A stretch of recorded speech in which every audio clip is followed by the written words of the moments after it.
And Jared Robertson with Greenbrier West Cavaliers. Obviously, Coach, not the result you wanted, but your kids, you got down 16-1.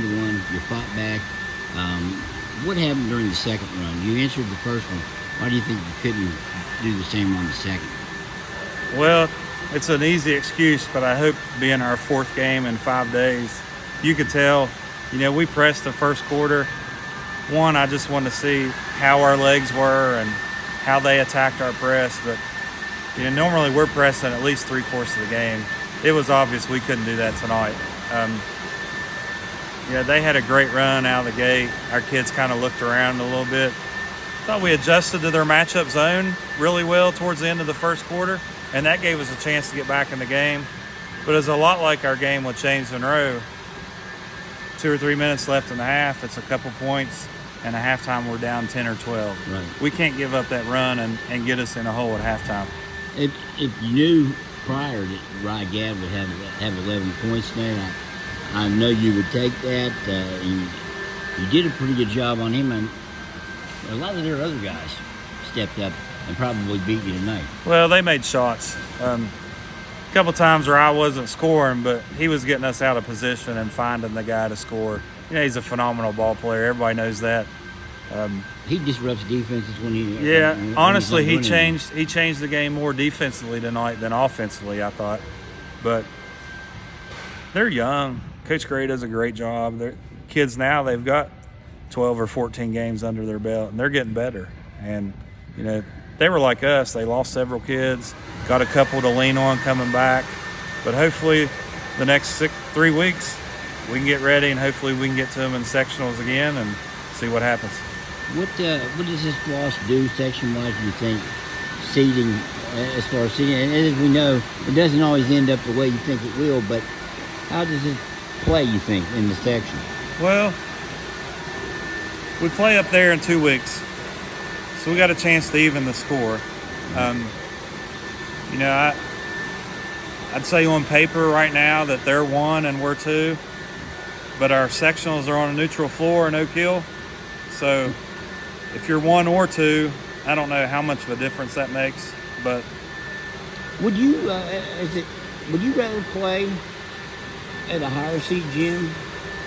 I mean, given the equal chance, yeah. To earn it on the floor, and if that's what got you there, would you like to play, or do you favor a neutral court where all 4 teams play one night and you eliminate right. 2? To be honest, I've always been a neutral court guy. I understand the argument that you've won games, you've earned the right to host, and I understand that. But I just think when you get to the tournament in high school basketball, if you can get in a big gym, both teams can bring a big crowd.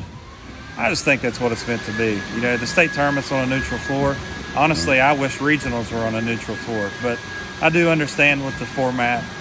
You win your section, you get that reward, but I don't know. I've always been a neutral floor kind of guy, to be honest. Well, speaking of always, tonight you had the celebration for the 30-year anniversary.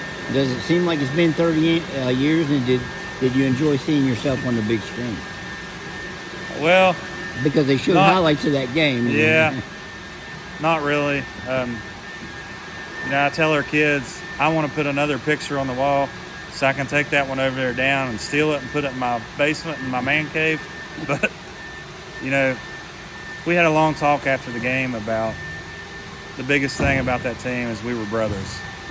And I said, here's the thing, in 30 years, I hope that you can call each other and go help each other out and be there for each other like I am with those guys. 12 kids on that state championship game, 2 of them are no longer with us. And, Coach Estep's no longer with us. It's bittersweet in a way. I wish I was half the coach that Coach Estep was for me, but it's a nice memory. But, I'd much rather win one as a coach than I would as a player. What was it looked like you had a mustache there. What was the situation then? I don't want to really put you on the spot. Yeah. But, I think about all of us did back then. Hair was a little longer than what it is now. A lot of them see pictures of me from football season with my mohawk and longer hair in the back, and they really make fun of that. But See, good. there's some things you can't live down. Sometimes it's good for the kids to see that and say, wow, maybe Coach Rob could play a little bit back in the day. You think you can still go out there and do anything against him at all? Oh, gosh. I can do a little bit still. I've been careful about my knees, and so far, knock on wood, I've stayed healthy. I haven't got in there as much this year as I have sometimes, but I don't have much wind, but I can get in there for a minute or two and still play with them. Spot up and shoot, and you're in good shape. Yeah. Hey, Coach, I appreciate it. Thanks for coming. I appreciate it.